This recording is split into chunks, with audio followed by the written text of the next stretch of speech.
Sebelum kita masuk ke konsep integral seperti yang saya janjikan tadi, kita akan membahas tentang partisi terlebih dahulu.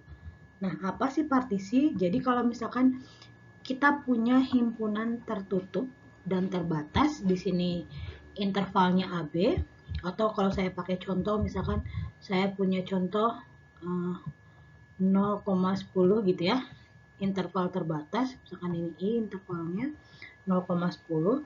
Nah, saya diminta untuk membagi-bagi si interval 0,10 ini atau interval AB ini ke dalam n partisi. Nah, n di sini boleh berapa aja. Misalkan saya ingin membagi 0 sampai 10 itu ke dalam 8 partisi boleh, ke dalam 100 partisi boleh, ke dalam 1000 partisi boleh. Nah, apakah panjangnya pembagian itu harus sama? Misalkan ketika saya membagi 0 sampai 10 menjadi 9 subinterval, maksudnya ini subinterval ya, x0, x1 gitu ya. Apakah panjangnya harus sama? Tentu saja tidak. Jadi panjangnya tidak harus sama. Ini panjang interval, panjang subinterval gitu ya. Ini kan kita partisi dari interval menjadi subinterval. Tidak harus sama. Jadi ketika saya punya misalkan bilangan 0 sampai 10 gitu ya, saya boleh mempartisi satu-satu 0 1 untuk subinterval baru, ini subinterval baru, terus 1 2 subinterval langsung 24 tiba-tiba jadi 2 boleh. Terus di sini 4 sampai 4,5 gitu ya. 4,5 dan seterusnya. Jadi si partisi ini tidak perlu panjang subintervalnya tidak perlu sama. Gitu. Nah, jadi kalau misalkan secara umum ketika saya punya interval tertutup terbatas AB di sini, nah saya bisa membagi menjadi ini, kebetulan dia membaginya menjadi n subinterval ya. Atau n-1 subinterval dari x0 ke x1 itu panjangnya nggak perlu sama dengan x1 ke x2. X2 ke X3 juga panjangnya nggak perlu sama, jadi boleh berbeda, boleh juga sama gitu. Jadi ketika misalkan di kalkulus di jumlah Riemann atas jumlah Riemann bawah, kita biasanya menggeneralisir atau mempermudah untuk menghitung integralnya dengan mengatakan partisinya adalah 1/n gitu ya, kalau panjang intervalnya 1. Kalau panjang intervalnya misalkan 10, jadi 10/n setiap panjang partisinya. Nah, itu mengapa demikian? Itu digunakan karena kita sedang ingin menghitung hasil integralnya. Jadi kalau misalkan kita tidak sedang menghitung hasil integralnya, nanti kita pelajari definisi integral itu adalah untuk sembarang partisi. Jadi sebenarnya kita tidak boleh menggeneralisir kalau semua partisi itu panjangnya sama, yaitu sebanyak misalkan 10/n gitu ya untuk kasus interval 0 sampai 10. Tapi ketika kita ingin menghitung hasilnya saja, itu boleh-boleh sah-sah saja kita lakukan seperti itu. Tapi kita dalam benak kita yakini bahwa ada partisi lain yang bukan interval, bukan panjang setiap partisinya atau subintervalnya adalah 10/n. Jadi untuk integral ini berlaku untuk sembarang atau setiap partisi yang memenuhi definisi integral itu ya. Gitu. Oke, sekarang kita ke definisi formal partisi itu apa sih? Nah, seperti yang tadi saya bilang, kalau kita punya I, interval tertutup dan terbatas, contohnya ini, maka partisi dari I itu adalah himpunan terurut. Nah, cara nulis partisi ini gimana? Kalau ngebayanginnya gampang, ada suatu jalan, kita bagi jalan itu menjadi beberapa ruangan gitu ya. Beberapa nih jalan atau panjang interval AB kita bagi-bagi menjadi sekat-sekat gitu ya. Oke, secara gambaran geometrisnya seperti itu. Namun, secara definisi formalnya, si partisi ini dinyatakan sebagai himpunan terurut dari titik-titik di interval AB itu ya, di ini. Nah, seperti apa menulisnya? Ini P adalah simbol partisi, boleh juga kita pakai rumus lambang lain. Nah, itu adalah himpunan terurut. Nah, ini dalam kurungnya kurung biasa aja, ini X0. Jadi kita menyatakan si partisi ini dengan sekat-sekatnya. Kita menuliskan ini sekatnya di X0, di X1 gitu ya. Jadi kita tuliskan si sekatnya aja. Walaupun nanti si partisi ini membagi subinterval. Jadi X0 ke X1, X1 ke X2 gitu ya. Tapi ketika menuliskan partisi, kita cukup menuliskan sekat-sekat di partisi tersebut. Seperti ini, X0, X1, X2, X3, dan seterusnya. Nah, kalau saya tuliskan yang 0 sampai 10 ini tadi saya bilang bakal jadi 9 partisi, ternyata enggak.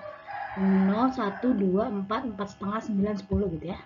Nah, berarti saya tuliskan contoh di atas si partisinya menjadi 0, 1, 2, 4, 4 setengah, 9, 10 gitu. Saya tuliskan si dimana sekat-sekat saya berlakukan gitu. Oke.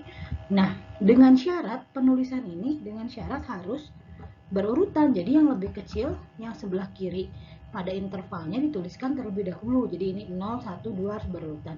Yang lebih besar dituliskan di sebelah kanan. Jadi ini harus berurutan gitu ya. Nah, jangan sampai ada yang sama. Jadi tidak boleh ada dua sekat di bilangan yang sama. Jadi misalkan di sini 0, 0, 1, 1, 2, 2.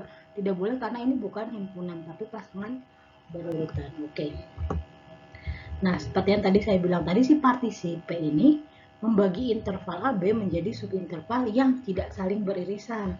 Nah, si sekat tadi ini dia fungsinya adalah untuk memberikan ruang dari X0 ke X1, ada ruangan di interval baru. X0 ke X1 itu didefinisikan sebagai I1. Lalu X1 ke X2 nih, ruangan X1 ke X2 ini nih didefinisikan.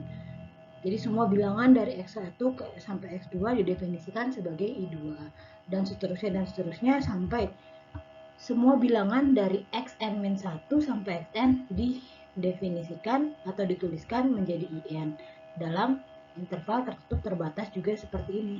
Jadi kita tadi ada sekat-sekat seperti membagi suatu subinterval menjadi kamar-kamar gitu ya.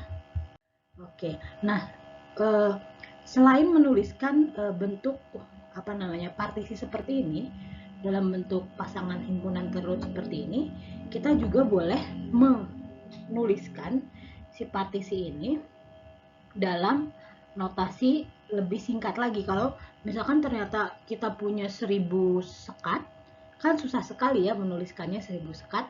Jadi untuk lebih gampang menuliskannya, maka seperti ini. Jadi kita definisikan si P ini adalah himpunan dari subinterval ini.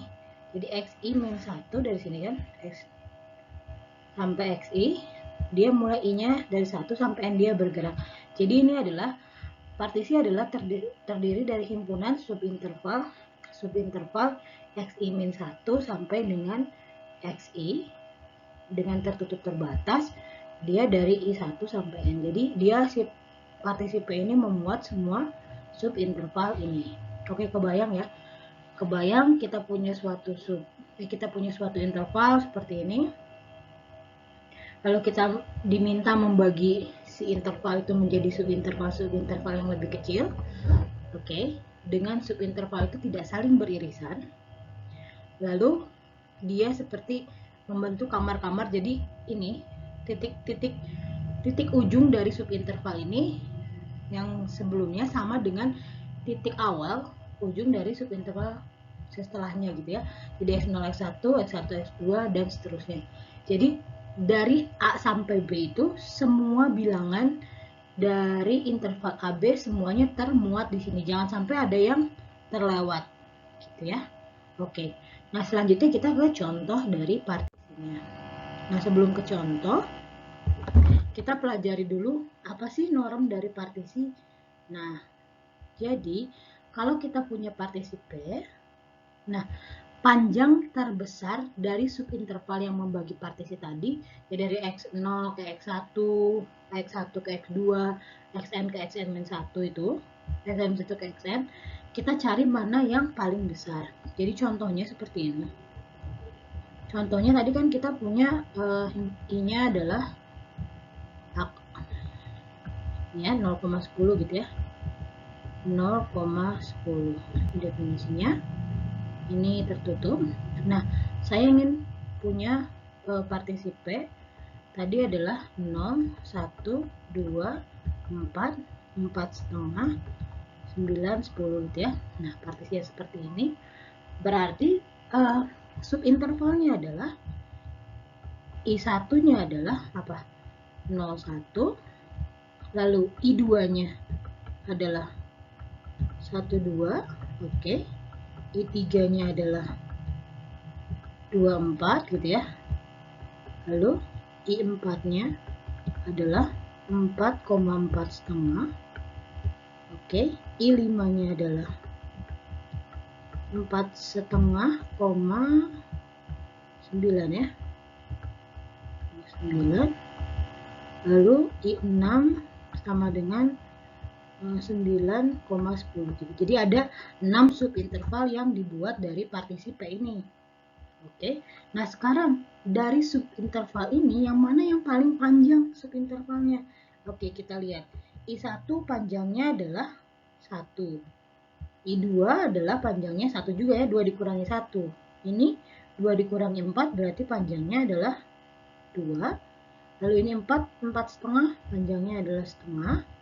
Yang ini 4 setengah sampai 9 berarti berapa panjangnya? 3. Oh, 4 setengah juga ya. 4 setengah. Nah, yang ini adalah 1. Oke, berarti yang ini adalah 1.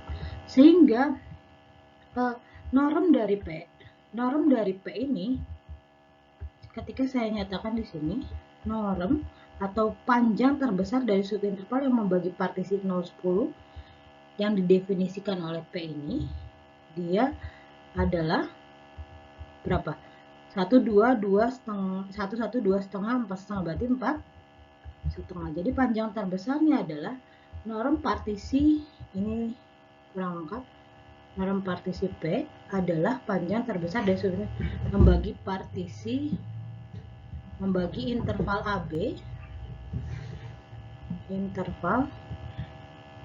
AB oleh partisi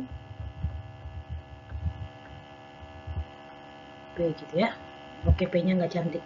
Nah, seperti ini. Jadi kita melihat yang terbesarnya itu yang mana. Nah, kita lanjut ke contohnya. Oke, di sini ada contoh, silakan dibuka di buku Bartolnya. Di exercise berapa ya, pokoknya masih di subbab yang sama, dia ada di nomor 1. Jadi saya akan contohkan satu saja ya, silakan yang lainnya dikerjakan sebagai latihan. Nah, jika kita punya kita punya interval tertutup 0,4, kita diminta untuk menghitung norm dari partisi di sini P1, P2, P3, P4. Saya akan mulai dari yang gampang aja ya, P2 ya. Oke, kita punya P2. Nah, berarti apa? Berarti P2 ini dari definisinya norm P2 adalah maksimal dari apa nih? 2 dikurangi 0 untuk subinterval yang pertama, 3 dikurangi 2 untuk subinterval yang kedua, 4 dikurangi 3 untuk subinterval yang ketiga ya. Oke, nah dari sini berarti dia maksimum dari himpunan 2, 1, dan 1. Oke, nah maksimum 2, 1, 1 maksimumnya berapa? Adalah 2. Jadi norm dari norm partisi dari P2 di interval 0,4 adalah 2 gitu ya. Jadi ini adalah hasilnya. Nanti yang lainnya, yang A, C, D silakan coba sendiri di rumah. Oke.